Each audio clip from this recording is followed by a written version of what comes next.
নমস্কার সবাইকে। আমাদের হক কথার দ্বিতীয় পর্বে আজকে আমাদের সঙ্গে রয়েছে পলাশ দা এবং শান্তনু দা। এই যে পশ্চিম এশিয়া জুড়ে যুদ্ধ পরিস্থিতি, আমরা প্যালেস্তাইন থেকে শুরু করেছি, তারপরে ইয়েমেন, বর্তমানে ইরান, আমেরিকা, এই সমস্ত যুদ্ধ পরিস্থিতি, ওইখানকার সাধারণ মানুষ এবং কেন এই যুদ্ধের কারণ কি, কেন আমেরিকা এই যুদ্ধের মধ্যে অংশগ্রহণ করছে, এই সমস্ত কিছু নিয়ে আমরা আজকে আমাদের আড্ডা শুরু করব। আমাদের মধ্যে শান্তনুদা এবং পলাশদা দুজনেই রয়েছে। আমার দুজনের কাছে প্রথম প্রশ্ন থাকবে, এই যে যুদ্ধ পরিস্থিতি, আমরা মানে লেটেস্ট যে ঘটনাটা দেখলাম, আমেরিকার ইরানের প্রতি আক্রমণ এবং ইরানের রিটালিয়েশন, সেটা কাতারের আমেরিকার বেস ধ্বংস করা ইত্যাদি, কি মনে হয় কেন আমরা এতদিন অব্দি তো শুধুমাত্র পশ্চিম এশিয়ার মধ্যের দেশগুলোকেই ইনভলভ হতে দেখছিলাম, এই যে আমেরিকার ইনভলভমেন্ট এবং এর হিস্ট্রিটা কি হতে পারে? আপনার কি ওপিনিয়ন, আপনার কি মনে হয়? আমরা এমনি তো শুরু হয়েছিল গাজা আগ্রাসন দিয়ে, ক্রমশ পরিস্থিতিটা আরো অবনতি হলো এবং গোটা ওয়েস্ট এশিয়ার, পশ্চিম এশিয়ার পরিস্থিতিটাই অবনতি হলো। আজকে আমরা তা দেখতেও পাচ্ছি।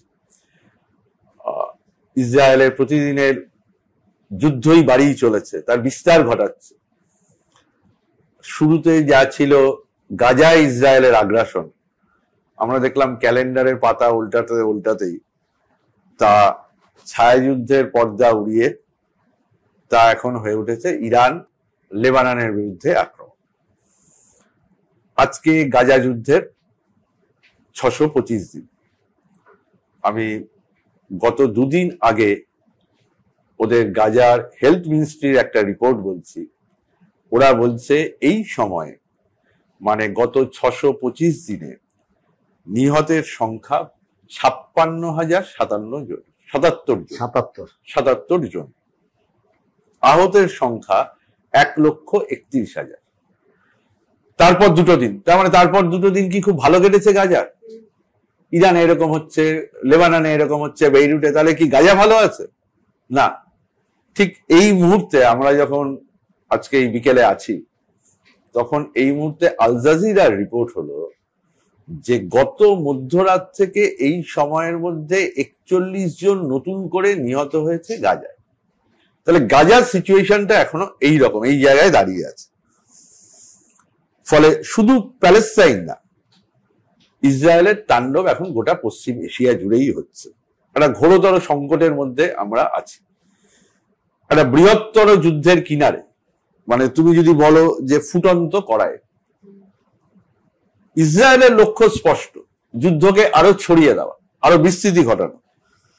পশ্চিম এশিয়ার আকাশে আবার একটা যুদ্ধের কালো মেঘ ঘটে। এখন যখন 12ই জুন ইসরায়েল একতরফাভাবে আক্রমণ চালালো ইরানের ওপর, তার ঠিক 48 ঘন্টা পরেই কাতারের মাস্কাটে মার্কিন যুক্তরাষ্ট্রের সঙ্গে ইরানের কথা হওয়ার, তেহরানের কথা হওয়ার বিষয় ছিল, সমঝোতা আলোচনার বিষয় ছিল। সেটা জানতো সবাই, গোটা বিশ্ব জানতো। তারপরে ইসরায়েল একতরফাভাবে এই হামলাটা চালালো এবং হামলা চালানোর আগে ও গোটাটা জানিয়েছিল আমেরিকাকে, তাহলে আমেরিকাও জানত। ফক্স নিউজকে ইসরায়েলের প্রধানমন্ত্রী সোজা সবটা জানিয়েছে যে আমরা ট্রাম্পকে গোটা হামলার ঘটনা জানিয়ে তবেই আমরা এই হামলায় গেছি। এবং এই যাবৎ ওয়াশিংটনের সঙ্গে যে কোঅপারেশন হয়েছে, এই কোঅপারেশনটা হলো তার চেয়ে নজিরবিহীন। প্রতিটি খুঁটিনাটি তথ্য আমরা ওয়াশিংটনকে জানাচ্ছি, তেল আবিব প্রতিটি খুঁটিনাটি তথ্য ওয়াশিংটনকে জানাচ্ছে। এরকম একটা আচ্ছা, এটা করা যায়? এটা তো পুরোপুরি অবৈধ। রাষ্ট্রসংঘের নিরাপত্তা পরিষদে এমন কোন রেজলিউশন নেই যা মার্কিন যুক্তরাষ্ট্র বা ইসরায়েল সহ অন্য কোন দেশকে ইরান আক্রমণের অনুমতি দেয়, এমন কোন রেজলিউশন নেই। এখানে কোন চ্যাপ্টার 7 নেই, যে চ্যাপ্টার 7-এ সিকিউরিটি কাউন্সিল মানে নিরাপত্তা পরিষদ কোন দেশকে তার ল অ্যান্ড অর্ডার, তার গোটা বিশ্বের পরিস্থিতির জন্য তাকে হামলা করার কথা বলতে পারে। এখানে কোনো চ্যাপ্টার 7 ছিল না। এটা 1। 2, ইরান একটা স্বাধীন সার্বভৌম দেশ। 2, ইরান রাষ্ট্রসংঘের একটি মেম্বার স্টেট, একটা সদস্য রাষ্ট্র। বিশ্বে কিছু আইন বিধি আছে এবং এটা সেই আইন বিধি স্পষ্ট লঙ্ঘন। ইসরায়েল বা মার্কিন যুক্তরাষ্ট্র উভয় মিলে এই আক্রমণ চালাচ্ছে। এটাকে সিম্পল ওয়ার অফ অ্যাগ্রেশন আমরা বলতে পারি। War of aggression is a খুব ইম্পর্টেন্ট ওয়ার্ড, খুবই গুরুত্বপূর্ণ শব্দ, এই কারণে যার অর্থ মার্কিন যুক্তরাষ্ট্র এবং ইসরায়েল মিলে এই ওয়ার ক্রাইমটা করছে ইরানের বিরুদ্ধে। তারা রাষ্ট্রসংঘের কোনো চার্টার, কোনো আইনবিধি তারা মানছে না, তারা সবই লঙ্ঘন করছে। প্র্যাকটিক্যালি ইসরায়েল এবং আমেরিকা আসলেই একটা স্কফল কান্ট্রি। এরা কোনো আইন মানে না, কোনো আইনের ধার ধারে না, এরা রাষ্ট্রসংঘের কোনো আইনবিধি তোয়াক্কা করে না, এবং এই যাবতের ইতিহাসে তাই, এবং গোটা বিশ্ব আমরা তা এখন দেখছি। একটা সোভিয়েত নেই। তাহলে তুমি দেখো যে ইরান কি ইসরায়েলে হুমকি দিয়েছে? ইসরায়েলকে কোনো হুমকি দিয়েছিল না, একেবারেই না। ইরান কি আমেরিকাকে কোনো হুমকি দিয়েছিল? না, একেবারেই না। ইরানে কি পরমাণু অস্ত্র আছে? না, একেবারেই না। আচ্ছা, ইরান কি কোন পরমাণু অস্ত্র তৈরির কর্মসূচি আছে ইরানের? না, একেবারেই না। তবু তাহলে এই হামলা হলো। ওরা একাধিকবার বলেছে যে আমাদের পরমাণু অস্ত্র তৈরির কোনো কর্মসূচি নেই। আন্তর্জাতিক পর্যবেক্ষকরা ইরানে গিয়েছেন, তারা ওদের খুঁটিনাটি দেখেছে, ফিরে এসে বলেছে না, ওদের কোনো পরমাণু কর্মসূচি নেই। এটা কমপ্লিট একটা energy programme, nuclear energy programme, যা আসলে হচ্ছে ইন্টারন্যাশনাল অ্যাটমিক এনার্জি এজেন্সির পৃষ্ঠপোষকতায়। ফলে গত 19 জুন এই IAEA এর যে প্রধান, ও বলেছে পরমাণু অস্ত্র তৈরির জন্য ইরানের পরিকল্পনা মাফিক প্রচেষ্টার কোনো তথ্য প্রমাণ পাওয়া যায়। এমনকি মার্কিন সিনেটে ওদের গোয়েন্দারা পর্যন্ত জানিয়েছে যে এমন কোনো উদ্যোগ, তার প্রমাণ পাওয়া যায়নি, তার কোনো তথ্য প্রমাণ আমাদের কাছে নেই। তাছাড়া আরো ইম্পর্টেন্ট হলো, ইরান একটা পরমাণু অস্ত্র প্রসার রোধ চুক্তি NPT এর স্বাক্ষরকারী দেশ। তারপর ফলে আমাদের এটা খুব স্পষ্ট করে বোঝা দরকার যে ইরান আদতেই নিউক্লিয়ার উইপেন স্টেট না। ইরান কি? ইরান আসলেই নিউক্লিয়ার এনার্জি স্টেট। ফলে এইটা জরুরি। ইসরায়েল কেন এই মুহূর্তটাকে বেছে নিয়েছে? তার কারণ ইরান কিছুটা হলেও দুর্বল। তার কারণ, এক, হিজবুল্লাহর ওপর আগ্রাসন। বেইরুটে ইরানের সাহায্যপ্রাপ্ত যে শিয়া গোষ্ঠী হিজবুল্লাহ, ওর প্রধান হাসান নাসরাল্লাহর হত্যা।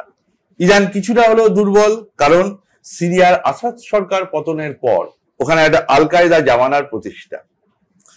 ইরান কিছুটা হলেও দুর্বল তার কারণ গাজায় প্যালেস্তিনীয় গণহত্যার ঘটনা। আমি যখন তোমার কথা শুনছিলাম, আমার মনে পড়ছিল একটা রিলস খুব ইনস্টাগ্রামে পপুলার হয়েছিল, যাতে ডোনাল্ড ট্রাম্পকে জিজ্ঞেস করা হচ্ছে যে আপনার যারা সিকিউরিটি কাউন্সিল, তারা তো বলছে যে ইরানে কোথাও কোনো পরমাণু কোনো বোমা বা কোনো অস্ত্র তৈরি হচ্ছে না। তার উত্তরে ট্রাম্প বলছেন দে আর লাইং, ওরা জানে না। মানে যেটা অদ্ভুত এইরকম কাণ্ড কারখানা, আমরা তো কোনো রাষ্ট্রপ্রধানকে তার আর দেশেরই যিনি সিকিউরিটি কাউন্সিলের প্রধান, তাকে এরকম মিথ্যেবাদী বলে দেওয়ার ঘটনা আমরা তো কখনো দেখিনি। এই যে অদ্ভুত পরিবর্তনটা পুরো গ্লোবাল পলিটিক্সেই, এবং সেখানে দাঁড়িয়ে আমাদের অবস্থা, ভারতের অবস্থা, আমরা যদি খুব প্রিসাইসলি এই ইরান, আমেরিকা এবং ইসরায়েলের এই পুরো ব্যাপারটাকে দেখি, সেখানে দাঁড়িয়ে আজকে ভারতের কি অবস্থান বা এই পুরো যুদ্ধতে ভারতের কি ক্ষতি বা লাভ হতে পারে? আমি দুটো জিনিস বলি। একটা, প্রথম কথাটায় আমার একটা পুরনো কথা মনে পড়ে গেল। তখন মার্কিন president George W Bush, Gulf war, অনেকটা সময় পেরিয়ে গিয়েছি, সেই সময় এই কথা বলা হয় যে সাদ্দামের সাম্রাজ্যে ইরাক হচ্ছে ভয়ঙ্কর ক্ষতিকর একটি দেশ, কারণ তার হাতে গণবিধ্বংসী অস্ত্র আছে, রাসায়নিক অস্ত্র আছে, এবং গোটা পৃথিবী জুড়ে এই কথা পক্ষে বিপক্ষে উঠতে থাকলো যে ওর কাছে যে গণবিধ্বংসী অস্ত্র আছে, রাসায়নিক অস্ত্র আছে, তার কি প্রমাণ আছে? কিন্তু এর তোয়াক্কা না করেই আমেরিকা এবং তার পশ্চিমী সঙ্গীরা তারা মিলে ইরাককে গুঁড়িয়ে দিল এবং সাদ্দামের সাম্রাজ্য ধ্বংস করলো, ওকে ফাঁসিতে লটকে দিল।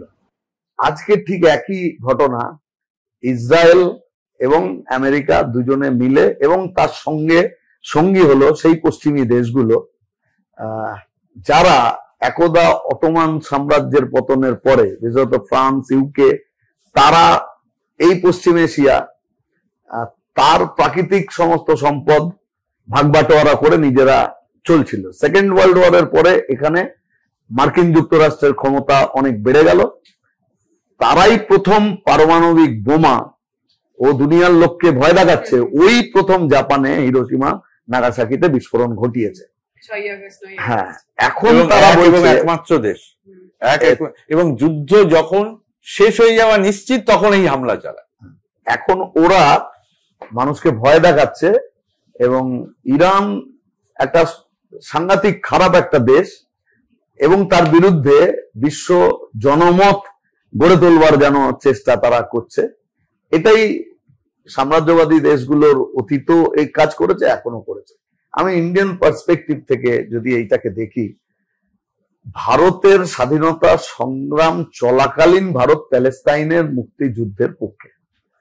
আমরা 47-এ স্বাধীন হচ্ছি, আর 48-এ এথনিক ক্লিনজিং শুরু হয়েছে, সেখানে আরেকটা দেশ তৈরি, প্যালেস্তাইনের স্বীকৃতি হলো না, ইসরায়েলের স্বীকৃতি হলো, ব্যালফোর ডিক্লারেশন।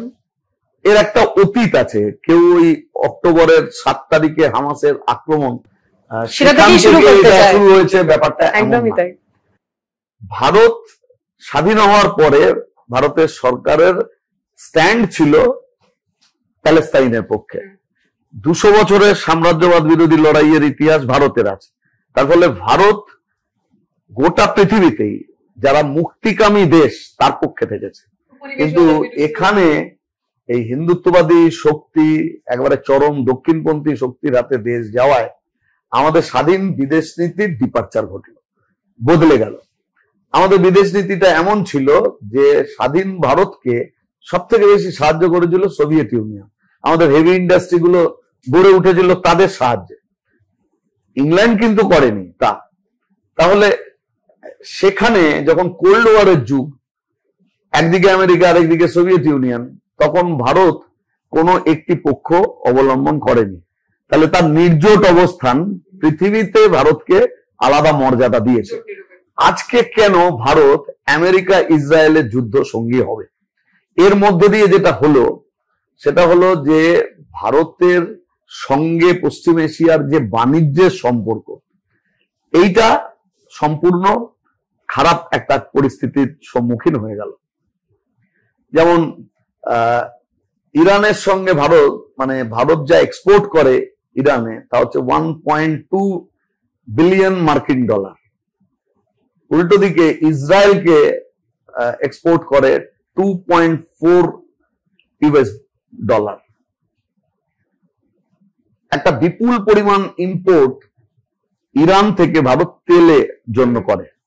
যদিও ইউএস স্যাংশনের কারণের জন্য ইরানের থেকে তেল কেনা যাবে না, আমেরিকা ঠিক করছে ওর থেকে আমাকে বাড়তি টাকা দিয়ে ওই তেল কিনতে হবে, যাতে আমাদের তেলের এখানে দাম বাড়ে এবং সমস্ত জিনিসপত্রের দাম বাড়ে। গোটা পৃথিবীতেও কোনো প্রোডাকশন না করলেও ট্রানজাকশন যেহেতু ইউএস ডলারে হচ্ছে, এই কারণে ওর অর্থনীতি পৃথিবীতে 1 নম্বর। যদি এটা না হয়, যেমন ব্রিক্স, বহুমেরু বিশ্ব তৈরি হচ্ছে, সেখানে অন্য কারেন্সি বা যার যে কারেন্সিতে স্বচ্ছন্দ বোধ করে তাতে যদি ট্রেড করা যায়, তাহলে যে সুবিধে দেশগুলো পেত একইভাবে আমেরিকার অসুবিধা হবে। এইটার ফলে একটা বিপুল পরিমাণ তেলের ইম্পোর্ট 17 সাল আর 24 সাল যদি দেখা যায়, মানে প্রায় 1/5 হয়ে গিয়েছে যে পরিমাণ তেল আমরা নিতাম ওদের থেকে, সেটা কমে এসছে। কিন্তু এরপরেও যদি তা কমে, এই যে ওরা একটা চ্যানেল যেটা দিয়ে হরমুজ চ্যানেল, এই চ্যানেল দিয়ে খুব ন্যারো জায়গাটা, ওরাও বলছে যে অনেকগুলো অপশনের মধ্যে এটা একটা অপশন যে আমি এটা বন্ধ করে দেবো। তাহলে এখান দিয়ে যা তেল আসে বা প্রাকৃতিক গ্যাসের সরবরাহ হয় তার 20%, আর ভারতের ক্ষেত্রে সেটা 2/3। আমাদের যা রিজার্ভ আছে তাতে ওরা যা পাঠায় তাতে দিনে যে পরিমাণ আসে তাতে এটা কনজিউম হতে টাইম লাগে হচ্ছে মাত্র 10 দিন। তাহলে এটা যত ডিলে হতে থাকবে তাহলে আমার জ্বালানি কতটা কমে যাবে। এর ফল ভারতের তাহলে আমার ইম্পোর্ট এক্সপোর্টে পড়লো, শুধুমাত্র ইরানের সাথে না, ইসরায়েলের সাথে এবং অন্যান্য দেশগুলো, জর্ডানের সঙ্গে, সংযুক্ত আরব আমিরাতের সঙ্গে, অন্যান্য দেশগুলোর সঙ্গে ভারতের যে রিলেশন সেটা নষ্ট হলো। আর আমি দুটো বিষয় বলেই শেষ করব এই প্রশ্নে, সেটা হলো ইসরায়েলের সঙ্গে ভারতের কি সম্পর্ক, ইরানের সঙ্গে ভারতের কি সম্পর্ক। ইরানের সঙ্গে সম্পর্ক ভারতের সেটা হলো একটা সভ্যতার অতীত প্রাচীন সম্পর্ক। আমরা যদি বাংলা সাহিত্য পড়ি, আমরা পারস্য দেশের উপকথা, আমার এখনই মনে পড়লো যে ছোটবেলায় পড়তাম যে আমাদের বাংলা ভাষায় এমন অনেক শব্দ আছে, একটু আগেই তোকে বলছিলাম যে কিতাব, কি দুনিয়া, এই ধরনের অনেক শব্দ আমরা ব্যবহার করি। ট্রেড, ইম্পোর্ট এক্সপোর্ট তো আছে। ইসরায়েলের থেকে আমাদের বর্তমান চরম দক্ষিণপন্থী সরকার যেটা নিয়েছে, প্যালেস্তাইনে যে বুলডোজার চালানো হয় সেই বুলডোজার পলিটিক্স এখানে এসছে। কাজেই ভারতের আজকের অবস্থানটা ভারতের গ্লোরিয়াস পাস্টের সঙ্গে যায় না। ঠিক। তুমি বলার সময় বেলফোর ডিক্লারেশনের কথা বলছিলে, ও যেটা বলছে, যদিও আমাদের এখানে হিন্দুত্ববাদের সঙ্গে ওদের ওখানে জায়নবাদের সম্পর্ক জন্মলগ্ন থেকে। তার কারণ এখানে হিন্দু ধর্ম আর হিন্দুত্বের মধ্যে যে ফারাক, ওখানে ইহুদি ধর্ম আর জায়নবাদের মধ্যে সেই ফারাক। জায়নবাদ চায়, জায়নবাদ একটা স্বপ্নের মিথ তৈরি করে যে ইউফ্রেটিস নদী থেকে নীলনদ পর্যন্ত এই গোটাটা আসলে ঈশ্বর ইহুদিদের দিয়ে গেছেন, পবিত্র ভূমি। এবং এইটা ওদের পলিটিক্যাল এবং সোসাইটির ডিসকোর্সেও, রাজনীতির অন্দরমহল এবং সামাজিক আলোচনায়ও এটা ব্যাপকভাবে ডমিনেট করে। সম্প্রতি ওদের ইহুদি পিপলস পলিসি ইনস্টিটিউটের একটা ওরা সমীক্ষা চালায়, সেই সমীক্ষায় দেখা যাচ্ছে যে ইহুদিদের 80%, মানে যখন ট্রাম্প বলল গাজা থেকে প্যালেস্তানীয়দের উৎখাত করো, তখন ইহুদিদের 80% বলছে যে এটা হওয়াই উচিত, এটা হওয়াই কাম্য। এরকম একটা জায়গায় আছে। এবং মানে ইসরায়েলের প্রধানমন্ত্রী নিজে বলছে গত অক্টোবরের সাংবাদিক বৈঠকে, আমরা 7টা ফ্রন্টে আমাদের লড়তে হচ্ছে। ঘটনা হলো এটা কোট আনকোট, আসলে আমরা 7টা ফ্রন্টে লড়ার কথা বেছে নিয়েছি, এটা হলো কোট আনকোট, ওকে লড়তে হয়নি, ও আসলে লড়ার ইয়েটা বেছে নিয়েছে। আমি তোমায় বলি যে এই যে 7টা ফ্রন্ট, গাজায় হামাস, লেবাননে হিজবুল্লাহ, ইয়েমেনে বিদ্রোহী গোষ্ঠী হুতি, সিরিয়ার উগ্রপন্থী গোষ্ঠী, ইরাকে শিয়া উগ্রপন্থী, ওয়েস্ট ব্যাংকে প্যালেস্তিনীয় যোদ্ধারা এবং ইরান।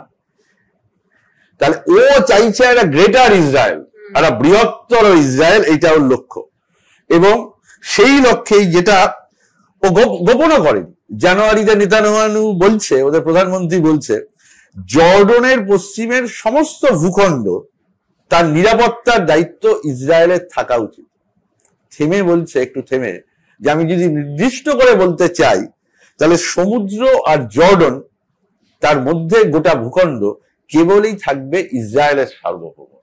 এই যে গ্রেটার ইসরায়েলের যে শান্তনুদার কথা থেকে এই যে গ্রেটার ইসরায়েল আমরা শুনছি, এটা শুনে কোথাও না কোথাও যে অখণ্ড ভারতের যে ধারণাই ভারতের বুকে মাঝে মাঝেই বলার চেষ্টা হয় যে হিন্দু রাষ্ট্র কিরকম হবে, অখণ্ড ভারত কিরকম হবে, তার ম্যাপটাও যে আমরা দেখি সেই আফগানিস্তান থেকে প্রায় মায়ানমার হয়ে সবটাকেই অখণ্ড ভারত হিসেবে ধরা হয়। তাহলে কোথাও কি, যে কথা শান্তনুদাও বলছিলেন, এই যে গ্রেটার ইসরায়েল, অখণ্ড ভারত, জিওনিজম, হিন্দুত্ব, এর মধ্যে কি একটা আইডিওলজিক্যাল কোথাও একটা কোহেরেন্স আছে, কোথাও একটা একরকম ভাবনা চিন্তা আছে? হ্যাঁ আছে, অবশ্যই। ও যে উল্লেখ করলো যে কোন ধর্মে তো কোনো খারাপ কথা বলা হয়নি। ইহুদি ধর্ম, সেকেন্ড ওয়ার্ল্ড ওয়ারের সময় ইহুদি নিধন যজ্ঞ চলেছে, প্রায় 60 লাখ ইহুদি হত্যা, কনসেন্ট্রেশন ক্যাম্প, গ্যাস চেম্বার, কত রকমের মেরে ফেলবার পদ্ধতি তৈরি করা হয়েছিল। মানে ইতিহাসের কি অদ্ভুত ট্র্যাজিক পুনরাবৃত্তি যে আজকে সেই ইসরায়েল ইহুদি অধ্যুষিত তারা আরব প্যালেস্তিনীয়দেরকে একেবারে একই রকম ভাবে ট্রিট করছে। তো আসলে এর পেছনে যে তাদের আদর্শগত দিক ধর্মকে ব্যবহার করেই করছে, কিন্তু বিকৃতভাবে জুডাইজমকে ব্যবহার করছে, জায়নিজম এবং জায়নিস্ট ইসরায়েল। তারা পশ্চিম এশিয়ার নিয়ন্ত্রণ চায়, ভূ রাজনীতিতে ও শেষ কথা বলবে, ও চেষ্টাও করেছে তা, কিন্তু ওর তেমন ক্ষমতা ছিল না যে গোটা পশ্চিম এশিয়াকে ও নিয়ন্ত্রণ করতে পারে। যদিও ও এই সাম্প্রতিক ওই হামাসের আক্রমণের আগের অবস্থাটা যদি আমরা দেখি তাহলে দেখবো যে ও চেষ্টা করেছিল কিছুটা যে ওর ওন একটা ডমিনেন্স ওখানে তৈরি করা, কিন্তু পারেনি সেটা। আমেরিকার সাহায্য ছাড়া ও এ কাজ করতে পারবে না। তার ফলে একেবারে ডে 1 থেকে ওকে অস্ত্র দিয়ে, ওকে অর্থ এবং ওর উকিলের কাজ করেছে ইন্টারন্যাশনালি। তাহলে আমেরিকান সাম্রাজ্য যা চাইছে এরাও তাই চাইছে। তাহলে এটা হচ্ছে ওয়েস্টের একটা ঘাঁটি বলা যেতে পারে, যাকে দিয়ে ও পশ্চিম এশিয়া তাকে কন্ট্রোল করবার জায়গায় যাবে। এবার এর এক্সপ্যানশনের ভাবনা থেকে সিরিয়ার গোলানাইটস ও দখল করে নিয়েছে। ও একইভাবে লেবাননের 5টা স্ট্র্যাটেজিক পয়েন্ট ও দখল করেছে। ভারতে হিন্দু ধর্ম আর হিন্দুত্ব তো এক না। আইডিওলজিক্যালি ও যেটা দেখছে, এবং দুঃখের হলো সত্য যে সোশ্যাল মিডিয়া এবং মেইন স্ট্রিম মিডিয়ার মাধ্যমে ভারতের অতীত অবস্থান থেকে সরিয়ে এখন একটা অ্যান্টি মাইনরিটি, অ্যান্টি মুসলিম এরকম একটা লেন্স দিয়ে যদি আমি সবকিছুকে দেখতে যাই, ও এখানে পশ্চিম এশিয়াকে ওই দৃষ্টিতে দেখবার জায়গা যাচ্ছে। তার ফলে যে মন কেঁদেছিল দ্বিতীয় বিশ্বযুদ্ধে ইহুদি নিধনের সময়, সেই মন একইভাবে যখন ইয়াকিন আহমদকে ওইভাবে খুন করা হচ্ছে তাতে কাঁদছে না। ওটাই যে আসলে হলো ইসরায়েলের এক্সপ্যানিস্ট অ্যাপ্রোচ আর মানে বিস্তারবাদী দৃষ্টিভঙ্গি, আর আমেরিকার ইম্পেরিয়ালিস্ট অ্যাপ্রোচ, আমেরিকার সাম্রাজ্যবাদী দৃষ্টিভঙ্গি। ইসরায়েল ওয়েস্ট এশিয়ায় চায় বিস্তারবাদ, আর এখানে ইউএস চায়, আমেরিকা চায় সাম্রাজ্যবাদী হেজিমনি, সাম্রাজ্যবাদী আধিপত্য। এই দুটো একসাথে মিশছে আর কি। ফলে এইটা ওরা চাইছে। পাশে যদি পলাশ বললো, পাশে যদি আমেরিকা না থাকতো, মানে দ্বিতীয় বিশ্বযুদ্ধের পর থেকে ইসরায়েলই একমাত্র দেশ যাকে আমেরিকা সবচেয়ে বেশি আর্থিক সহায়তা দিয়েছে, এবং এই পরিমাণটা তোমার $12,400 কোটি। $12,400 কোটি মানে ভারতের টাকায় আজকে যদি তুমি ডলারের হিসেব দেখো, ওই 86 টাকার এদিক ওদিক, তাহলে 10,66,000 কোটি টাকা, 1000 কোটি টাকা, 10,66,000 কোটি টাকা। শুধু তাই না, 2016 থেকে আমেরিকা প্রতি বছর ইসরায়েলকে দিচ্ছে 380 কোটি টাকা, মানে 32,680 কোটি টাকা। এই আধিপত্য রক্ষা শুধু ইসরায়েলকে না, ওর গোটা ওয়েস্ট এশিয়ায় আধিপত্য যাতে, যেটা পলাশ বলল, ওটা একটা ঘাঁটি হিসেবে রাখতে চায়। আমরা এতক্ষণ মার্কিন সাম্রাজ্যবাদ নিয়ে অনেকগুলো কথা বললাম, এবং এই গোটা এশিয়া জুড়ে মার্কিন সাম্রাজ্যবাদের কথা শুনলেই দুটো কথা আমাদের খুব মনে পড়ে। একটা আফগানিস্তান এবং দ্বিতীয়টা অবশ্যই ভিয়েতনাম। আমরা জাপান নিয়ে শুরু করেছি, আমরা বলেছিলাম যে প্রথম পারমাণবিক মানে বোম ওইখানেই ফেলে, এবং যিনি করেছিলেন তিনি আজকে সারা বিশ্বকে মাস্টার মশাই হয়েছেন, কার কাছে অস্ত্র থাকবে কি থাকবেন না। তাহলে এই যে আফগানিস্তানে তালিবানের তৈরি হওয়া, এবং এখন বর্তমানে আমরা তো দেখছি আফগানিস্তানের যে অবস্থা, এবং সেখানে ইউএস ইম্পেরিয়ালিজমের যে রোল, সেইটা এবং ভিয়েতনামে যে বর্বরতা এই মার্কিন সাম্রাজ্যবাদ করেছিল, এই দুটো নিয়ে তোমরা যদি একটুখানি আমাদের বলো। আমার তো এখন হাসিও লাগছে, হয়তো গোটা পৃথিবী জুড়েই মানুষ হাসছেন, যে বিশ্ব শান্তি পুরস্কার মানে নোবেল শান্তি পুরস্কার, সেটা আমেরিকাকে মানে ডোনাল্ড ট্রাম্পের পাওয়া উচিত বলে পাকিস্তান মনে করছে। তো এর সঙ্গে নেতানিয়াহুর নাম জয়েন্টলি পাওয়ার জন্য কেউ আবেদন করতেই পারে।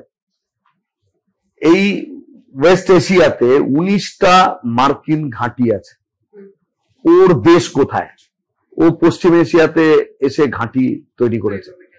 40,000-এর ওপরে সেনা মোতায়েন আছে পশ্চিম এশিয়ায়।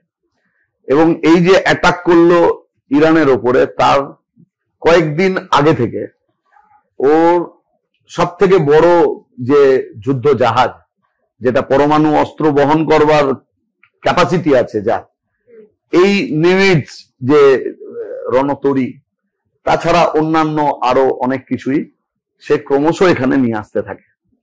মানে যেন গোটা পৃথিবী থেকে মার্কিনী যা অস্ত্রের সম্ভার আছে তার সবার ডেস্টিনেশন হচ্ছে তখন ওয়েস্ট এশিয়া। মানে একটা যুদ্ধের প্রস্তুতি বলতে যাবো যায় তার তৈরি করলো। এখন গতকাল সিজ ফায়ার নিয়ে আলোচনা হচ্ছে, যদিও এটা স্থগিত, হোল্ড করা আছে। এখন মার্কিন ইন্টেলিজেন্সের যে রিপোর্ট দেখা গেল, তাতে তারা বলছে যে ওদের যে 3টে পারমাণবিক সাইট যেগুলোকে ওরা মনে করেছিল যে ধ্বংস করে দিয়েছে, এখন তারা বলছে ওর এন্ট্রি আর এক্সিট টানেলের কিছু ক্ষতি হয়েছে, ওর ভেতরে তেমন ক্ষতি হয়নি। আপাতত হোল্ড। তো অনেকে সময় গুনছিল যে কাউন্টডাউন ইরান শেষ হয়ে যাবে। তো ইরান পশ্চিম এশিয়ার সব থেকে বড় চ্যালেঞ্জ ইউএস এবং ইসরায়েলের কাছে। ইসরায়েলের একার ক্ষমতায় হবে না, তার ফলে ও আফগানিস্তানে করতে পেরেছিল ইউএস, হ্যাঁ, এটা এখানে হবে না। পশ্চিম এশিয়াতে ইরানের শক্তি খুব কম না। তো তার ফলে এই যে 6 দিন যুদ্ধ চালানোর পরেই আমেরিকাকে নেমে যেতে হলো। তাহলে ইসরায়েলকে তো আমেরিকা সাহায্য করছে হামাসের সাথে লড়াই করতে, ও তো একটা স্টেটও না। তাহলে একটা এরকম যদি একটা ধরি সশস্ত্র একটা গোষ্ঠী, তার সঙ্গে একটা গোটা state power with the help of US, সে এতদিন ধরে লড়াই করছেই একেবারে কাঙ্ক্ষিত লক্ষ্যে এখনো পৌঁছতে পারেনি। আজকে ডোনাল্ড ট্রাম্প বলছেন যে ভালো খবর আছে, যে আমাদের এই ইরানের উপর আক্রমণের মধ্যে দিয়ে গাজাতে যে ইসরায়েলের যুদ্ধ চলছে তাতে কিছুটা ভালো হবে। কি ভালো হবে? আজকেও শান্তনু বললো এই মাত্র, আজকেও কতজন ত্রাণ যেখানে দিচ্ছে মারা যাচ্ছে সেখানে। ত্রাণ ওদের কাছে একটা অস্ত্র। আমি বলতে চাইছি আমেরিকা এটা শক্ত ঘাঁটি, যেখানটায় ও তেমন করে উঠতে পারছে না। খুব খারাপ পর্যায়ে যাবে। ইরাক যুদ্ধের স্মৃতি আমাদের আছে সেই সময়, কিন্তু দ্বিতীয় বিশ্বযুদ্ধের পর থেকে আজ পর্যন্ত আমেরিকা গোটা পৃথিবীতে যত যুদ্ধ নামিয়েছে, সে আফগানিস্তান হোক, ইরাক হোক, ভিয়েতনাম হোক, তার কোন যুদ্ধে আমেরিকা জয়ী হয়নি। একটা ব্যাটল জেতা আর একটা ওয়ার জেতা, দুয়ের মধ্যে কিছু ডিফারেন্স আছে। এবং মার্কিন যুক্তরাষ্ট্রে লক্ষ লক্ষ মানুষ কিন্তু আমেরিকার এই ভূমিকার বিরুদ্ধে বলছে। তার ফলে সাম্রাজ্যবাদের বিরুদ্ধে গোটা পৃথিবী জুড়ে শান্তির জন্য যুদ্ধের বিপক্ষে মানুষ সমবেত হচ্ছে, যে প্রতিটি মানুষের বেঁচে থাকবার অধিকার আছে। তো কাজেই আমেরিকা আন্তর্জাতিক সমস্ত আইন লঙ্ঘন করছে, রাষ্ট্রসংঘ তাকে একেবারেই মানছে না, এবং তার দোসর ইসরায়েল, সে মানে ও এখন বলছে যে অন্য দেশগুলো, বিশেষত দুষ্টু অক্ষ শক্তি হিসেবে ইরান, এদিকে চায়না, কোরিয়া, এগুলোকে বলবার চেষ্টা করছে। কিন্তু আজকের পৃথিবীতে এবং আজকের পশ্চিম এশিয়ায় ইসরায়েল এবং আমেরিকা আসলে সেই দুষ্ট চক্র। তুমি বলছিলে যে আমেরিকার মধ্যে বহু মানুষ এরকম রয়েছেন যারা এই যুদ্ধের বিপক্ষে। আমার মোহাম্মদ আলীর কথা মনে পড়ে যাচ্ছিল, যিনি সেই সময় ভিয়েতনামে এই যে অস্ত্র পাঠানো এবং সেনা পাঠানো তার বিরুদ্ধে সোচ্চার হয়েছিলেন, এবং উনি বলেছিলেন যে আমি নিজে একজন নিপীড়িত অংশের মানুষ, আমি আর একটা নিপীড়িত দেশকে তাদের উপর আক্রমণে আমি তার সঙ্গী হব না। এবং আজকে আমরা যখন এই ডিসকাশন করছি, এটা আমাদের জন্য আমার মনে হয় সমস্ত পৃথিবীর শান্তিকামী মানুষের জন্য একটা খুব পজিটিভ খবর। জোহরান মামদানি, যার একটি অবশ্য ভারতীয় কানেকশনও রয়েছে, তিনি নিউ ইয়র্কে এই সময় মেয়র ইলেক্টেড হয়েছেন। এবং তার যদি আমরা পুরো পলিটিক্যাল ট্রেল দেখি, সেখানে সে খুব স্পষ্টভাবে প্রো পিপল কথা বলছিলেন, প্রত্যেকের জন্য আবাসন, সস্তা পাবলিক ট্রান্সপোর্ট, এবং খুব প্রিসাইসলি প্যালেস্টাইনের পক্ষে দাঁড়িয়ে থাকার কথাও বলছিলেন। ফলে এটা ঠিক, সাম্রাজ্যবাদী আমেরিকা এবং তার মধ্যেও সাধারণ মানুষ বা প্রগতিশীল মানুষ, তাদের লড়াই সেটা তো থাকেই।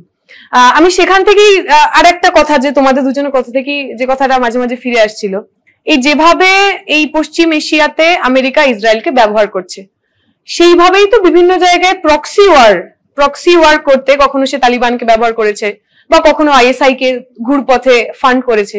এইটা নিয়ে যদি একটু বলতে, এই যে মোসাদ, তালিবান, এদের কানেকশন, এবং কিভাবে যেখানে যেখানে এই সাম্রাজ্যবাদ বিরোধী শক্তিরা ক্ষমতায় ছিল পশ্চিম এশিয়ার দেশগুলোতে, কি করে এই প্রক্সি ওয়ারের মধ্যে দিয়ে তারা আসলে আমেরিকা এই পুরো ডেমোক্রেটিক স্ট্রাকচারটাকে গন্ডগোল করার চেষ্টা করেছে, যার প্রচেষ্টাটা ইরানেও করেছিল।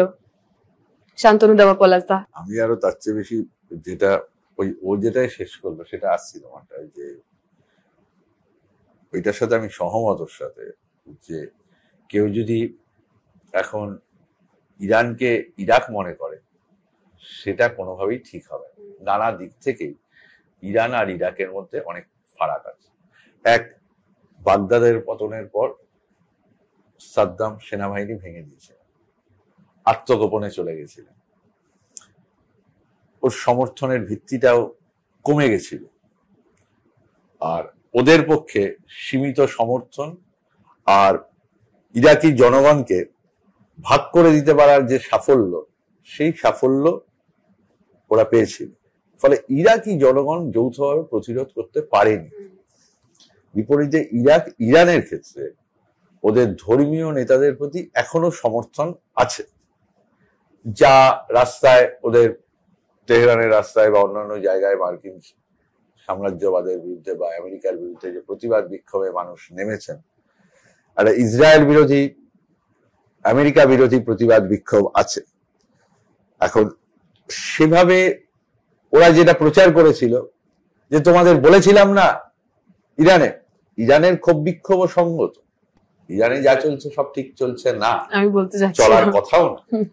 ইরানে যা চলছে তার প্রশ্নে আমাদেরও আছে, কিন্তু আমরা কখনোই আমাদের মানসিকতা বা ভারতেরও মানসিকতা, আমরা কখনোই এভাবে হস্তক্ষেপে, বাংলাদেশে ঢাকার এক সাংবাদিকের, ওই তখন ঢাকার ইলেকশনের সময় আমায় জিজ্ঞেস করেছিল যে আপনাদের অভিমত। আমি বলছিলাম, ঢাকার মানুষ, বাংলাদেশের মানুষ বাংলাদেশের বিষয় ঠিক করবে, তা বেজিং ঠিক করবে না, তা দিল্লি ঠিক করবে না, তা ওয়াশিংটন ঠিক করবে না, তা ব্রাসেলস ঠিক করবে না। ঢাকার বিষয় ঠিক করবে ঢাকার মানুষ, বাংলাদেশের মানুষ। ঠিক একইভাবে আমি যদি বলি, তাছাড়া অন্য কথায় চলে গেলাম হয়তো, যে ইরান এবং ইরাক সামরিক দিক থেকে দুজনেই 20টা সুপার পাওয়ার দেশের মধ্যে আছে। এবং যদি তুমি বলো যে গ্লোবাল ফায়ার পাওয়ারের যে পরিসংখ্যান, সেই পরিসংখ্যানে তেহরান আসলেই তেল আবিবের চেয়ে এগিয়ে। তেহরানের র্যাঙ্ক হলো 14 আর তেল আবিবের র্যাঙ্ক হলো 17। সে কারণে ট্রাম্পকে নামতে হয়েছে। ইসরায়েল ওখানে দাদা, 1 নম্বর দাদা না। আর ইসরায়েলের বাইরে তেহরানের সঙ্গে হিজবুল্লাহ ছিল, আছেও, হুতিরা আছে, আসাদের যে ফ্র্যাকশন তারা আছে। ফলে ওরা প্রোটেক্টেড ওয়ারের পথে, যে ভুল একসময় ইরাক করেছিল যে খুব সহজেই ইরানকে দমিয়ে ফেলা যাবে, সেটা পারেনি। সেই একই ভুল ইসরায়েল করেছে বলে আমার মনে হয়। এই চলবে। সে কারণে পলাশ বলল যে ওরা তাই আমাদের এখানকার মধ্যে একটা ট্রাম্প ফোন করলো আর মোদি চুপ করে ইয়ে হয়ে গেল, মেনে নিল, ওরকম না। ওরা বলেছে, আজকে তেহরান টাইমসের খবর, যে আমরা সিজফায়ারে সই করিনি, আমরা হল্ট রেখেছি লড়াইটাকে। ওরা কিছু ফেললে পাল্টা আমরা ফেলবো। আর এ বললো কেন, কাতারের ওই সেনাঘাটিতে হরমুজ প্রণালীর আটকে দেবে এই হুমকি। ফলে এরকম একটা জায়গা বলে আমার মনে হয়। একটা পয়েন্ট মিস হয়েছে আমাদের আলোচনায়, সেটা হলো যে গোটা পৃথিবী খুঁজে বেড়াচ্ছে ডোনাল্ড ট্রাম্পের কথায়, নেতানিয়াহুর কথায়, যে ইরানের কতটা সময় বাকি ছিল নিউক্লিয়ার ওয়েপন তৈরি করার। কিন্তু আলোচনায় যেটা আসছে না, আর অদ্ভুত নীরবতা পালন করছে নেতানিয়াহু, ইসরায়েল, ওর কাছে যে নিউক্লিয়ার ওয়েপেন আছে তার। ইরান তো পরমাণু নিরস্ত্রীকরণ চুক্তিবদ্ধ, ঠিক, আন্তর্জাতিক নজর ওর উপরে থাকবে যে ও কি এনার্জি গবেষণা করছে। কিন্তু গোটা পৃথিবীকে ইসরায়েল কি বলছে? ও তো বলছে আমার কাছে নিউক্লিয়ার কোনো ওয়েপেন নেই, কিন্তু তা তো না। এবং আমি অনেকগুলো ওই ইন্টারন্যাশনাল বিভিন্ন আলোচনাগুলোতে দেখলাম যেখানে পয়েন্ট ব্ল্যাঙ্ক ইসরায়েলের প্রতিনিধিকে জিজ্ঞেস করছে যে আপনাদের এই গবেষণার রেজাল্ট কি, বা কত ওয়েপন আপনাদের কাছে আছে। ওরা কৌশলে এটা পাশ কাটিয়ে যাওয়ার চেষ্টা করে, সেটাকে সামনে আনে না। আরেকটা দিক হচ্ছে যে এই যে প্রোগ্রেসিভ নয় এই দেশগুলো, ইসলামিক স্টেট, সেখানে কিছুদিন আগেও মেয়েরা আন্দোলন করেছে, এই বোরখা, হিজাব, নিকাব, চাদর, যে কতগুলো পোশাক আশাক তার যে বিধি নিষেধ চাপানো হয় ইত্যাদি। এটা একটা আলাদা বিষয়, আলোচনার প্রেক্ষিতটাও আলাদা। তো এই অর্থোডক্স পুরুষতান্ত্রিক ভাবনা in the name of religion চাপিয়ে দেওয়ার বন্দোবস্ত হচ্ছে, সেটা কোনো কোনো জায়গায় কোনো কোনো ধর্মের ক্ষেত্রে সেটা বেশি। এটা হলো মুসলিম মৌলবাদ। হ্যাঁ, মুসলিম মৌলবাদ, যে মৌলবাদী ভাবনা থেকেই এটা আসে এবং তার সাথে পুরুষতান্ত্রিক মনোভাবের মিশেল আছে। কিন্তু এটাও আশ্চর্যজনক ব্যাপার, সেটা হলো যে পৃথিবীতে বড় লিডিং যে সমস্ত ধর্মগুলো আছে প্রায় প্রত্যেকটিতেই এরকম রিচুয়াল দেখা যাবে। আমি যদি বলি যে আমরা আমাদের দেশে দেখেছি ঘুমটা, ঘুমাট, দোপাট্টা, ওড়না, অথবা অন্দরমহল স্কার্ফ, গুরুদুয়ারায় ঢুকতে গেলে মাথায় একটা দিতে হয়, শিখ মহিলাদের জন্য চূর্ণি। এগুলো কোনোটা মাথা, কোনোটা মুখ, কোনোটা শরীরের নানা অংশ ডেকে রাখবার ব্যবস্থা। কোথায়? পুরুষদের তো এরকম ব্যবস্থাটা নেই। তাহলে এটা এসছে ধর্ম আসবার আগে, পরিবার তৈরি হয়েছে, এবং পৃথিবীতে প্রথম পরিবার তৈরি হওয়ার সঙ্গে সঙ্গে নারী হয়েছে এক্সপ্লয়েটেড। হ্যাঁ, তাহলে এখান থেকে ওই যে পুরুষতান্ত্রিকতা সেটা প্রবাহিত হয়েছে নানান ধর্মের মধ্যে দিয়ে। কিন্তু এইটা দিয়ে জাস্টিফাই করা যায় না কোনোটাই। আবার এই যে জার্নালিস্ট ভাবনা, এই জার্নালিস্ট ভাবনার মধ্যে কি কোনো প্রোগ্রেসিভনেস আছে? তা তো না। এক ধর্ম, আমি এই পুরো রিজিয়নটাতে একটা ধর্মের লোক থাকবে, এটা কোনো প্রোগ্রেসিভনেস হতে পারে আজকের পৃথিবীতে? এবং শুধু এক ধর্ম না, এক রেস। মানে আমার মনে আছে আমি পড়েছিলাম এই যারা কালো চামড়ার ইহুদি যারা ইসরায়েলে গেছিল, সেই মহিলাদের বন্ধ্যাত্বকরণ করা হয়েছিল যাতে তারা আর বাচ্চা প্রডিউস না করতে পারেন। ফলে মানে জায়নিজম শুধুমাত্র একটা ধর্মীয় নয়, ভীষণ রকম একটা রেসিস্ট আন্ডারস্ট্যান্ডিংও। যদি কোনো ভারতীয় ইহুদি সে ইসরায়েলে যায়, তাকে কিন্তু সম্মান দেওয়া হয় না। একটা ভিডিও খুব ভাইরাল হয়েছিল, তাকে বলা হচ্ছে go back to India, this is not your place. এবং ইরানের কথা যেটা তুমি বলছিলে, খুব ইন্টারেস্টিংলি আমি একজন মহিলার আর কি ইন্টারভিউ শুনছিলাম। তিনি বলছেন যে আমি এই যে রেজিম, তাকে আমি অপছন্দ করি, I want this regime to go, কিন্তু সেইটা ইসরায়েল অথবা আমেরিকার নির্দেশে হবে না। We don't want the intervention of the America or Israel. আমরা ঠিক করবো এই এর বদলে। সংস্কারগুলো হয় ভেতর থেকে, তাই তো। এরকম অনেক দেশ আছে। আবার যদি আমি হিস্ট্রিতে যাই, এগুলো ডেমোক্রেটিক দেশ ছিল। এই পশ্চিম এশিয়ার যে দেশগুলো নিয়ে আমরা আলোচনা করছি, এগুলোতে ডেমোক্রেসি ছিল, এবং যদি ইনক্লিনেশন বলি তাহলে টুয়ার্ডস সোভিয়েত সোশ্যালিজম, তার দ্বারা প্রভাবিত ছিল। এখানে মার্কিনী প্লট অনুযায়ী তারা বিভিন্ন ফান্ডামেন্টালিস্ট অংশকে সাহায্য করেছে যাতে এখান থেকে সমাজতন্ত্রের ধারণা, সোভিয়েত ইউনিয়নের প্রভাব, এগুলো কমে। এখনো এখানে যে পশ্চিম এশিয়া নিয়ে এদের ভাবনা, সেখানে যাদের রাশিয়া বা চায়না, তাদের কোন রকমেরই ডিপ্লোমেসির সুযোগ যাতে না থাকে, তাদের অংশগ্রহণ যাতে না থাকে, সেইটাকে নিশ্চিত করাটা ওর কাছে একটা বড় ব্যাপার। ইন্ডিয়ার ক্ষেত্রে আরো একটা সমস্যার জায়গা, প্রায় 20 লাখ ইন্ডিয়ান এই ওয়েস্ট এশিয়ার বিভিন্ন দেশে আছে। শুধু ইসরায়েল আর এতে ওই ইরান যদি ধরি, তাহলে কিছু না হলেও ওখানে 30,000 স্টুডেন্ট, বিভিন্ন পেশায় নিযুক্ত লোকজন আছে। কাজেই সব দিক থেকে ভারতের সরকারের এই যে রাষ্ট্রসংঘে ভোট হয়ে গেল, কি দুঃখজনক ব্যাপার যে ভারত প্যালেস্টাইনের পক্ষে। গান্ধীজিও কখনো দ্বিধাগ্রস্ত ছিলেন না এটা বলতে যে প্যালেস্টাইনের পক্ষে ভারতের যে জায়গা। এখন কি হলো, ও হিসেব দিল 56,000 মানুষ খুন হয়ে গিয়েছে, এর মধ্যে 17,000 শিশু, আর ওখানে ত্রাণ পাঠাতে হবে। এই প্রস্তাবের বিপক্ষে অনেক দেশ ভোট দিল, বেশিটা দিল হচ্ছে পক্ষে। এমনকি G7 আমেরিকা বাদ দিয়ে বাকি সবাই ভোট দিল যে ওদেরকে ত্রাণ পাঠানো হোক, যুদ্ধ বন্ধ হোক, মৃত্যু গণহত্যা বন্ধ হোক। ইউরোপিয়ান ইউনিয়নের অধিকাংশ যারা ট্র্যাডিশনালি ইসরায়েলের সাপোর্টার তারাও দিয়ে দিল। ভারত কি করলো? ভারত অ্যাবস্টেইন করলো। এটা দুঃখজনক। ভারতের এই যুদ্ধ থামানোর জন্য একটা ভূমিকা নেওয়া উচিত এবং গাজার গণহত্যা বন্ধ করা, সেখানে ত্রাণ পাঠানো, এই মানবিক হৃদয় যা ভারতের সম্পদ যেটা হারাতে বসেছে সেটা যাতে আবার ফিরে পায় ভারত, এই আলোচনাতে এই কথাটাও উল্লেখ করা দরকার। আমি একদম যেটা বললো যে প্যালেস্টাইন মানে ইসরায়েল বা প্রতিষ্ঠার আগে থেকে, ভারত স্বাধীন হওয়ার আগে থেকে আমরা প্যালেস্তানীয়দের পক্ষে। মানে 1936 স্বাধীনতা আন্দোলন, আমরা প্যালেস্টাইনের প্রতি সংহতি জানাই এবং সেই সংহতি জানায় কংগ্রেস ওয়ার্কিং কমিটি। এবং 27শে সেপ্টেম্বর প্যালেস্তিনীয় দিবস পালিত হয় 1936। 1937 কংগ্রেসের ওয়ার্কিং কমিটির অধিবেশন।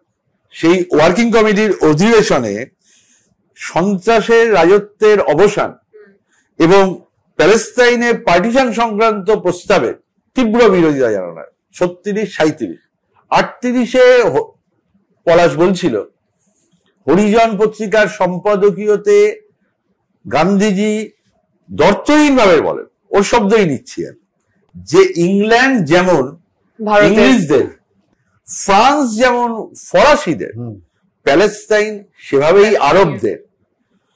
সে কারণে আরবদের ওপর ইহুদিদের চাপিয়ে দেওয়া ভুল ও অমানবিক। প্যালেস্টাইনে যা চলছে তাকে কোন রকম ভাবেই নৈতিক আচরণ বিধি দ্বারা তাকে বৈধতা দেওয়া যায় না। 38-এ এটা। ইভেন 39-এ কংগ্রেস ওয়ার্কিং কমিটি প্যালেস্টাইনের পক্ষে প্রস্তাব নেয়। শুধু কি তাই, 1947 রাষ্ট্রসংঘের সাধারণ পরিষদে ভারত সদ্য স্বাধীন দেশ প্যালেস্টাইনের পার্টিশনের বিরুদ্ধে ভোট দেয়। সদ্য স্বাধীন একটা দেশ, একমাত্র জোট নিরপেক্ষ অবস্থানে, তখন ওই জায়গাতেই কত দৃঢ়, কোন জায়গায় ঝুঁকবো না, আমাদের অবস্থান স্পষ্ট, আমরা প্যালেস্টাইনের পক্ষে এবং পার্টিশনের বিরুদ্ধে ভোট দিই, প্যালেস্টাইনের পার্টিশনের বিরুদ্ধে। 1950 ইসরায়েলের স্বীকৃতির বিরোধিতা করি আমরা। আরবীয় দেশ নয় এমন বলতে ভারতই একমাত্র দেশ 1974 সালে যারা প্যালেস্তিনীয় জনগণের একমাত্র বৈধ প্রতিনিধি হিসাবে প্যালেস্টাইন লিবারেশন অর্গানাইজেশনকে স্বীকৃতি দেয়। 1988-তে প্যালেস্টাইনকে দেয় স্বাধীন রাষ্ট্র হিসেবে স্বীকৃতি।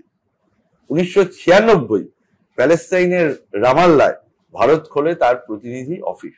এই ভারতের লিগাসি, এই লড়াইয়ের স্বাধীনতা সংগ্রামের উত্তরাধিকার আমরা, এই অবস্থা, এই ভারত আজকে এই পজিশন। একদম সঠিকভাবেই আমরা খুব প্রিসাইসলি ইতিহাসটা অনেকটা জেনে নিলাম এবং ভারতের যে অ্যাকচুয়ালি তাদের যে হিস্টোরিক্যাল পজিশন তা থেকে যে ডিপার্চার হয়েছে সেইটা।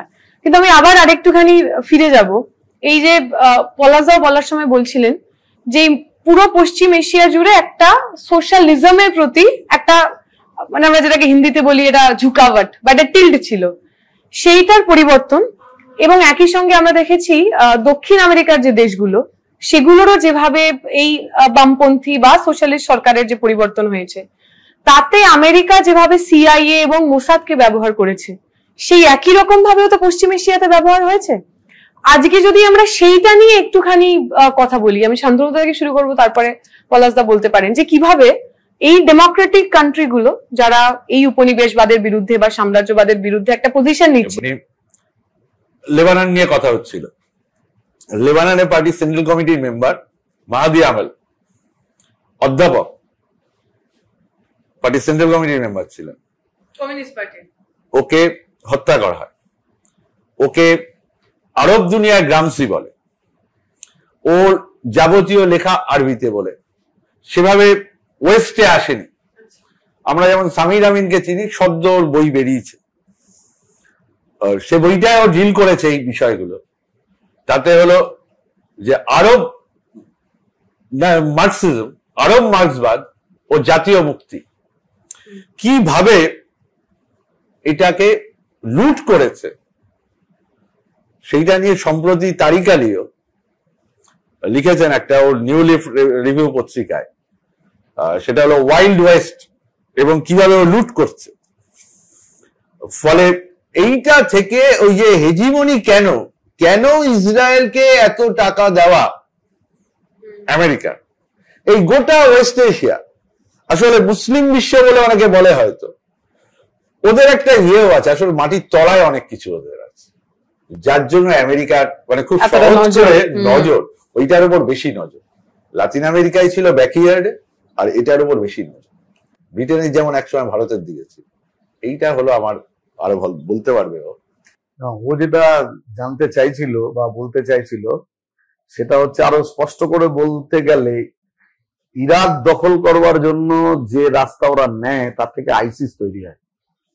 একইভাবে সোভিয়েত মুক্ত আফগানিস্তান করবার জন্য আল কায়দাকে, তালিবানকে, এগুলোর মধ্যে দিয়ে এই জঙ্গি গোষ্ঠীগুলোকে বিপুল পরিমাণ টাকা, অস্ত্র ঘুরপথে দেওয়ার বন্দোবস্ত করা হয় এবং এই গভর্নমেন্টগুলোকে নাড়িয়ে দেয়। তো কাজে এটা একটা দিক। আরেকটা হচ্ছে যে এদের যেমন সিআইএ, মোসাদ কেবলমাত্র একটা ইন্টেলিজেন্স, সেটুকু বোধহয় নয়। মানে সিআইএও যা, সে চেতনার মারিচ সংবাদ নাটক ছিল, সে নাটকে গান ছিল যে গভীর রাতে পিয়ার সাথে কোন কথাটি কও, সব জানতে পারবে সিয়ার কাছে, সিয়া সিয়া সিয়া। তো মানে এমনই সিয়া। তো মোসাদ তো একটা জঙ্গি গোষ্ঠীর মতো আচরণ তো মোসাদের।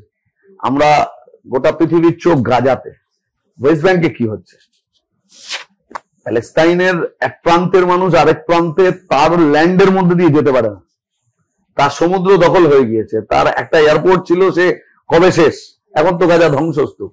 ওয়েস্ট ব্যাংকে অকুপেশন বাড়ছে, অবৈধ সেটলারদেরকে ঢুকিয়ে দেওয়া হচ্ছে। একটা সিনেমার কথা বলি, 12 ফিট অ্যাপার্ট সিনেমাটার নাম। একদিকে প্রেমিক আর একদিকে প্রেমিকা, আর মাঝখানে পাঁচিলটা কিছু না হলেও কলকাতা শহরে বাড়িগুলোর যা উচ্চতা তাতে 3 তলা বাড়ির সমান। নাইলনের দড়ি হুকের মতো টাঙিয়ে ওপারে যাওয়া, আর যদি আইডিএফ এর নজরে পড়ে ও গুলি করে তাকে মেরে ফেলবে।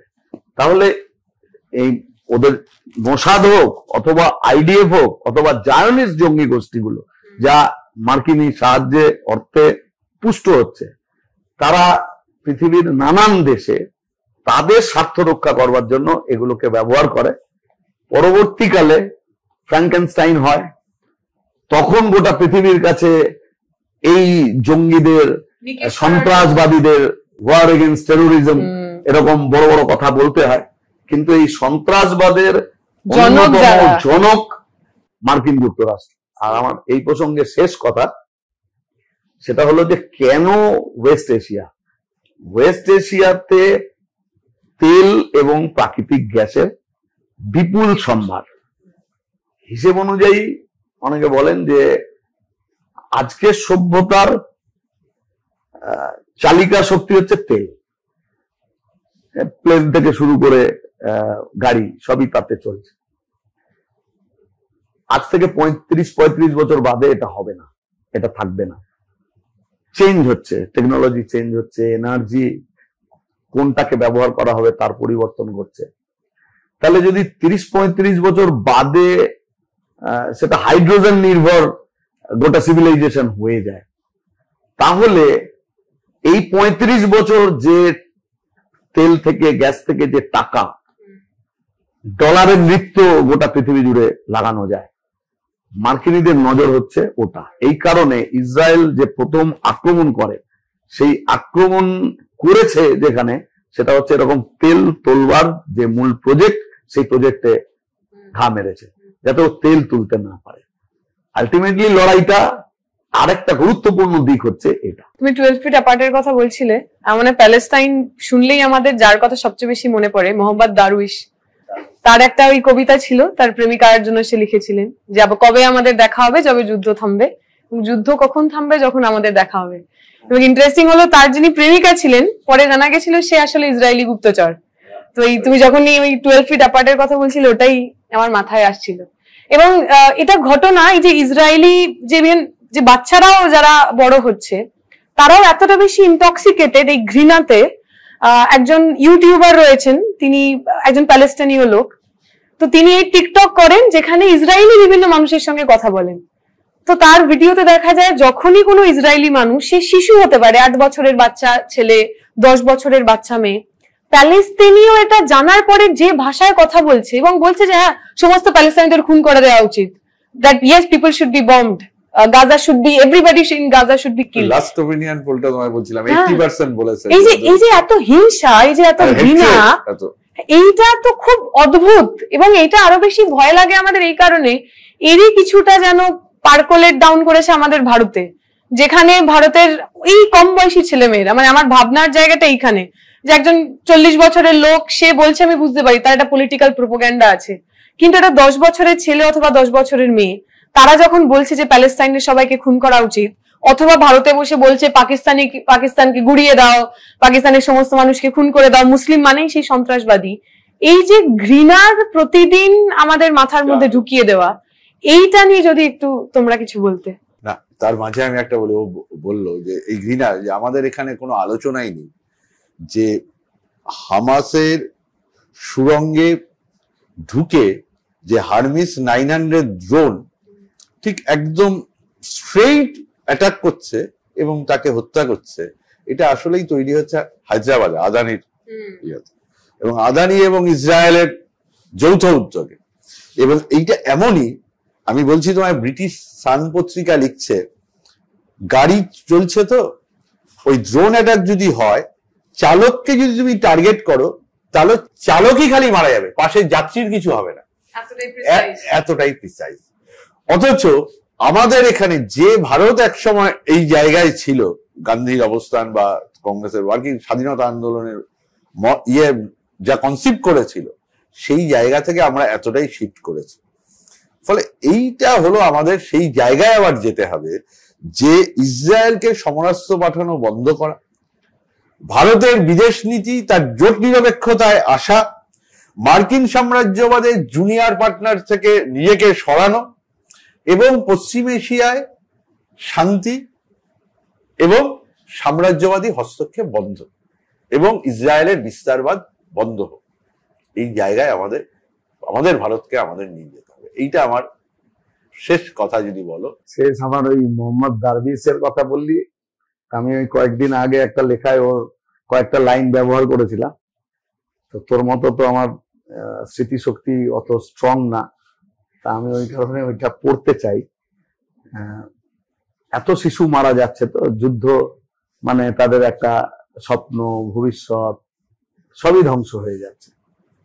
কাজেই শান্তনু শেষ কি করতে হবে, ও একেবারে নির্দিষ্ট করে কতগুলো কথা বলেছে, যে যুদ্ধ বন্ধ করতে হবে, গণহত্যা বন্ধ করতে হবে, মানবিকতার সঙ্গে ত্রাণ, নানান ধরনের যে সাহায্য করার দরকার, সেগুলো গাজাতে পাঠানো হওয়া উচিত।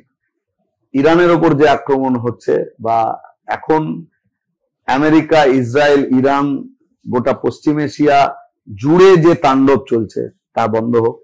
পশ্চিম এশিয়া থেকে মার্কিন সাম্রাজ্যবাদের চলে যাওয়া উচিত।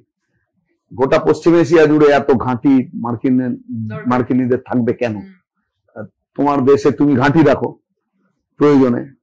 তো এগুলো জন্য বিশ্ব জনমত গড়ে তোলা যুদ্ধের বিরুদ্ধে। এই যে 1 সেপ্টেম্বর আসছে, কলকাতা শহরেও লক্ষ লক্ষ মানুষ তারা সমবেত হবে যুদ্ধের বিরুদ্ধে। তাই আমি যুদ্ধের বিরুদ্ধে ওর কয়েকটা লাইন বলেই আমার কথা শেষ করব। যখন শিশুরা ভয় পায় তারা আঁকে পাখি, যখন তারা অনাহারে থাকে আঁকে রুটি, যখন তারা যুদ্ধ দেখে আঁকে সূর্য, তবু তারা বাঁচতে চায়, এই পৃথিবী তাদেরও। এবং এই কথাটায় আমার আরেকজন বাঙালি কবির কথা মনে পড়ে যাচ্ছে, সুকান্ত ভট্টাচার্য, যিনি লিখেছিলেন, এ বিশ্বকে শিশুর বাসযোগ্য করে যাব আমি, নবজাতকের কাছে আমার দৃঢ় অঙ্গীকার। এই শিশুদের বাসযোগ্য পৃথিবী কেমন হবে তার দায়িত্ব অনেকে অনেক রকম ভাবে নিয়েছেন, কিন্তু এটুকু আমরা বলতে পারি এই গাজায় যে ধরনের হত্যালীলা চলছে এবং সবচেয়ে বেশি পরিমাণ শিশু এবং নিরস্ত্র মহিলারা মারা গেছেন। আপনাদের একটা ছবি হয়তো মনে থাকবে, একজন দাদু, সে তার ওই নাতনির মৃতদেহকে জড়িয়ে বারবার তার মাথায় চুম্বন করছেন, আদর করছেন, এবং সেই নাতনি মানে একটা ছোট্ট পুতুলের মতো, ওইটুকুনি একটা শিশু, এবং তার কিছুদিন পর ড্রোন হামলায় সেই দাদু মারা গেছিলেন। মানে এরকম বহু ফ্যামিলি রয়েছে যাদের কেউ আর বেঁচে নেই।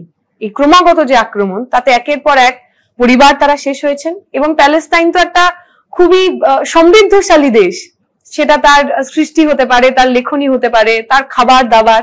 এবং এটা খুব ইন্টারেস্টিং জিনিস, এই এখন ইসরায়েলি কুইজিন বলে আসলে যা যা পাওয়া যায় সেগুলো একটাও কিছু ইসরায়েলের নয়, সেই সমস্ত খাবার আসলে প্যালেস্তিনীয়দের খাবার। তো এই খাবারের ওপর ফুড ফ্যাসিজমও কিরকম ভাবে করেছে ইসরায়েল, সেটাও একটা খুব ভাবনার। এবং আজকে আমরা আমাদের কথা শেষ করব। আমার খালি একটা ওই মিম, আমাদের সময় তো রিলস মিম, এগুলো খুব পপুলার, ইনস্টাগ্রামে একটা রিল দেখছিলাম, যাতে দেখা যাচ্ছে যে একজন মহিলা, তিনি রোমানিয়াতে এসেছেন এবং তিনি এসে বলছেন যে আমি ইসরায়েল থেকে এসেছি, ইসরায়েলে বোম হচ্ছে, বোম পড়ছে, এত মানুষ মারা যাচ্ছে, আমাকে জায়গা দিতে হবে। তো যে রোমানিয়ান ভদ্রমহিলা, তিনি বলছেন আপনি আসুন অবশ্যই, কিন্তু মনে রাখবেন রোমানিয়া কিন্তু আপনার ভগবানের দেশ নয়। যেভাবে আপনারা প্যালেস্তাইনেও তো ওইভাবেই এসেছিলেন শরণার্থী হিসাবে, তারপর এটা ভগবান আমাকে 4000 বছর আগে দিয়ে গেছে বলে সেটাকে নিয়ে নিয়েছিলেন। খালি মনে রাখবেন রোমানিয়া 4000 বছর আগে ভগবান আপনাকে দেননি। তাহলে এই যে আধিপত্যবাদ, কখনো ভগবানকে সামনে রেখে, কখনো অস্ত্রকে সামনে রেখে, কখনো রাজনীতিকে সামনে রেখে, এই আধিপত্যবাদের শেষ হোক। পৃথিবীর সমস্ত শিশু তারা গোলাপ ফুল হয়ে ফুটে উঠুক। আগামী দিনে এটুকুই আমাদের চাহিদা থাকবে, সমস্ত যুদ্ধের শেষে শান্তির ললিতবাণী যেন ব্যর্থ পরিহাস না হয়, এইটুকু আশা রেখেই আজকে আমাদের হক কথার দ্বিতীয় পর্ব আমরা এখানে শেষ করছি। পলাশ দা এবং শান্তনুদাকে অনেক অনেক ধন্যবাদ। নমস্কার।